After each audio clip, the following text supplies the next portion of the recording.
Okay guys, good day, no? Mayroon na naman tayong service dito na Fujidenso, no? Nandito tayo ngayon sa Canlobang, Calamba. Ayan. So, ang problema nito guys, testingin natin kung anong error ang lumalabas, no? Ayan, ilalagay natin siya sa spin para makita natin kung anong error ang lumalabas, no?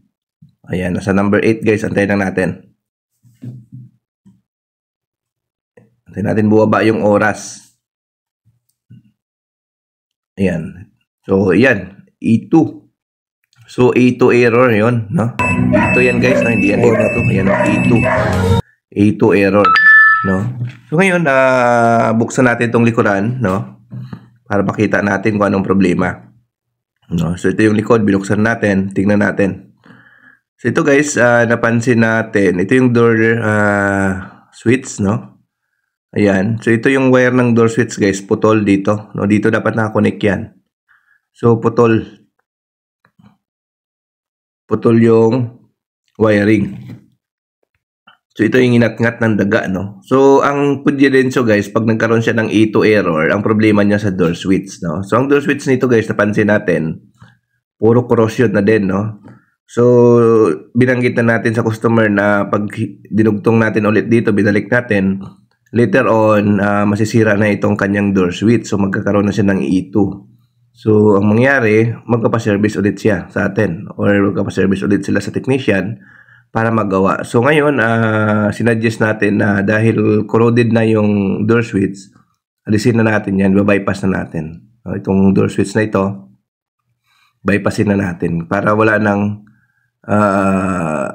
balikan, no? Long time solution na ng E2 error, no? Kasi ang function lang naman yan, guys, sa door yan, no? Mag-error siya pag binubuksan mo siya, no? Although pwede mo naman yan siya palitan, no? Kung ikaw ay marunong naman gumawa or magpalit, no? Pero kung ikaw ay hindi masyado marunong mag-DIY, no? So mas maganda na disable mo na yan, no? Para hindi ka na magastusan, no? Kasi ang mawawala lang naman dyan, guys, yung sa error ng pinto pag binubuksan mo, no? So, kung ito kasi, guys, laging nasisira talaga to, no? Kasi ano yan nagbukas, close open ng pinto. So, kadalasan yan, lumuluwag, umaangat. Kung hindi naman umaangat, puputol, pinapasok ng corrosion. So, mangyari, mag-i-ito, no? So, kung papagawa mo siya after 6 months, ito na naman. So, tatawag ka na naman ng manggagawa, no? Baka sa ilang taon, ilang bisis ka magpagawa ng ganong problema, yung ito na yan, no? So, sayang yung magastos mo kung babalik-balik lang naman ang problema. Samantala, pwede naman natin yan siya i-bypass, no? Para hindi na tayo wala nang ito na lalabas dyan, no? So, tuloy-tuloy na yung paglalabas. So, ang pag-bypass nyan, guys, dalawang wire nandyan. Pagdugtungin nyo na lang yung dalawang wire dyan, no? I-splice mo na lang yung siya dyan sa wire niya, sa tabi, no? So, tulad yan, dinugtong lang natin, guys. I-splice lang natin siya sa wire. So, ang ginawa natin, guys, titestingin natin. Ayan. So, yun lang naman, guys, no? Yung E2 kasi, guys, yung Fujidenso, halos same sila ng Sharp. Same design, no? Laging nagkakaproblema, no? Sa E2. So, ayan, guys, nasa number 8, number 6 na, tingnan natin. Ayan. So, hindi na siya, guys, nag-error, no? Kanina, pagbaba ng 6, guys, umerror na.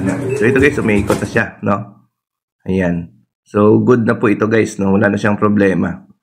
Ayan. So, ayun. Ganun lang, guys, no? Guys, bye-bye.